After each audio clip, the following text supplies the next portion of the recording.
História festivalu Fusion siaha 10 rokov dozadu, keď sa nadácia Milana Šimečku rozhodla pripojiť do medzinárodnej iniciatívy Týždeň globálneho vzdelávania. Čiže my sme k tomu sa dostali, povedal by som, cez iné témy, ktorým sme sa venovali.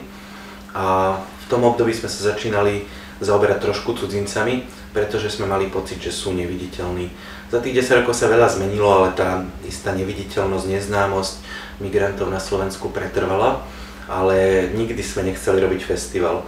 My sme skôr vzdelávacia organizácia a učiť sa robiť kultúru a kultúrny manažment, to vlastne prišlo práve s festivalom. Dlhé roky sa volal Týždeň nových menšín. Aj tým názvom Nové menšiny sme chceli poukázať na to, že na Slovensku žije pomerne veľa, aj na európske pomery, starých menšín, Maďarov, Rómov, Čechov, Bulharov, Rusov, Ukrajincov a tým je venovaná istá pozornosť.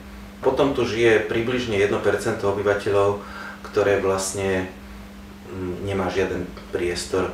Tak našim zámerom bolo nejakým spôsobom upozorniť na aj ich potreby, aj ich práva, aj ich možno postavenie v spoločnosti. A ten formát festivalu sa nám zdal byť vhodný, aj keď sme ho od začiatku nechápali len ako čisto nejakú sériu kultúrnych podujatí. Celých tých 10 rokov sa snažíme otvárať tú tému, dostávať ju do médií, mať odborné diskusie.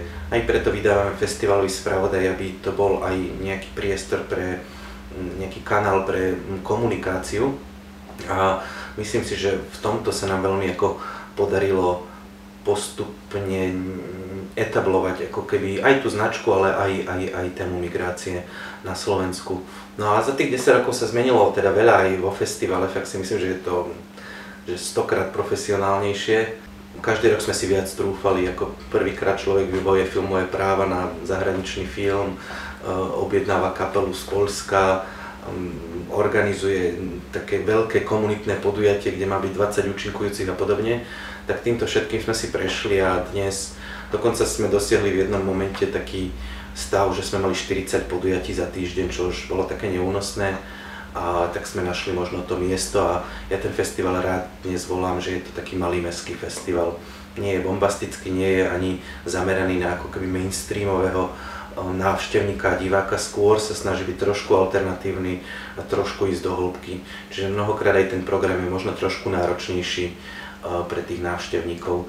No a 10. ročník sa nesie v znamení jubilea, výročia, preto sme zvolili takú aj ľahkú, aj širokú tému pucle ako mozaika, ako taká dvojnásobná mozaika. Mozaika tých predošlých ročníkov, že trošku taký návrat k tomu najlepšiemu, čo sme na festivale mali, a mozaika spoločnosti.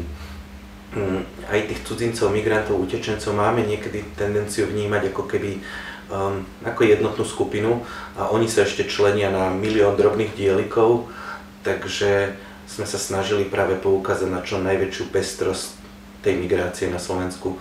Preto takým nosným programom a aj takou novinkou tohto ročníka je, že veľmi veľa vecí vzniklo priamo pre festival.